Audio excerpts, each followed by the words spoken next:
Hey guys, what's up? It's Eli Knight with Knight Jiu-Jitsu and with Aperture, and I want to take it kind of back to basics today. I was realizing I was working with a couple students recently, and it snuck up on me that they didn't have like really good details on a certain kind of back fall or side fall or something, and so I got to thinking, man, these are things that are very easy to overlook and very easy to assume that people already know, but I want to really kind of break it down for people so that maybe if you haven't had a good resource on how to take proper falls in Jiu-Jitsu or in Judo, then this will be something helpful.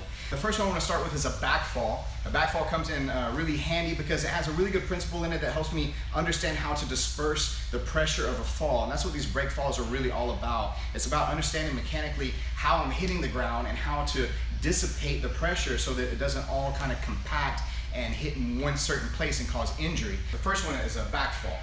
From a back fall, what I'm going to do is I want to make sure that my chin is tucked, and I'm actually going to stand on my feet about shoulder width apart. Instead of thinking about falling back, I don't fall back on a back fall. What I do is I think about actually leaning slightly forward, bringing my hands out. Some people will cross their arms. I prefer this here because it puts my arms in the proper position to slap the mat. And then whenever I take the fall, I'm just going to sit down close to my heels on the ground and then rock back and then let my arms naturally fall to slap the mat. This part.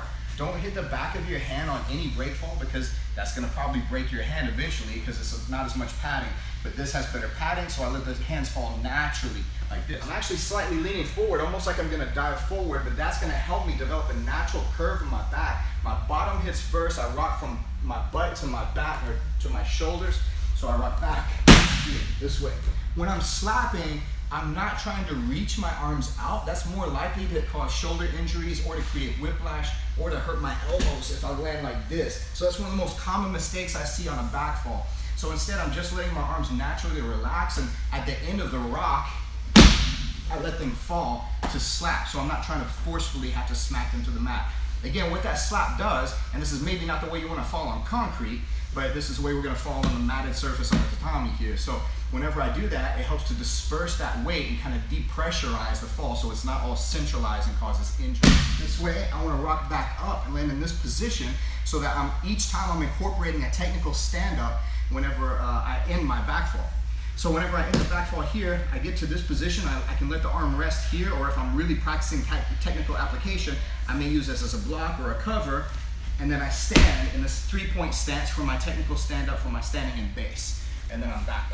Next, we'll talk about a side fall. A side fall has some similar elements to a back fall. The way that I like to practice this, and this is slightly different than maybe traditional judo might teach, because they're going to teach more of a stepping, kicking. I don't like for people to land too much on their back on a side fall. I want it to be a true side fall so that they're getting accustomed to landing on their side like after they've been thrown, because that's what these are really going to be most helpful for. So a side fall, the way that I like to teach it is I like to stand, again, about shoulder wide, and for somebody that has a bad habit of letting this other arm go, I let them hold the collar if they have the collar available, or just stick the hand on the chest. Again, the chin is tucked. I'm going to take my foot and my hand on one side, act like there's a string between these, sweep these across the body like I'm kicking something off of the mat here and slapping something with this here at the same time. Now I'm going to sit down almost like a pistol squat, pretty close to my other foot, and then rock again onto my side, chin tucked the whole time, this way. Whenever I land here, this leg is going to be flat out. This arm, again, is going to reach. Don't reach back like this. Again, it's a shoulder issue. Definitely don't try to stop your fall and snap your elbow in half. So we land here on the side. Side means my head is off the ground, my knee, hip, and shoulder are all off the ground. This arm is tucked, or it's over here on my leg. Either one is fine. In Judo, you'll learn a forward fall.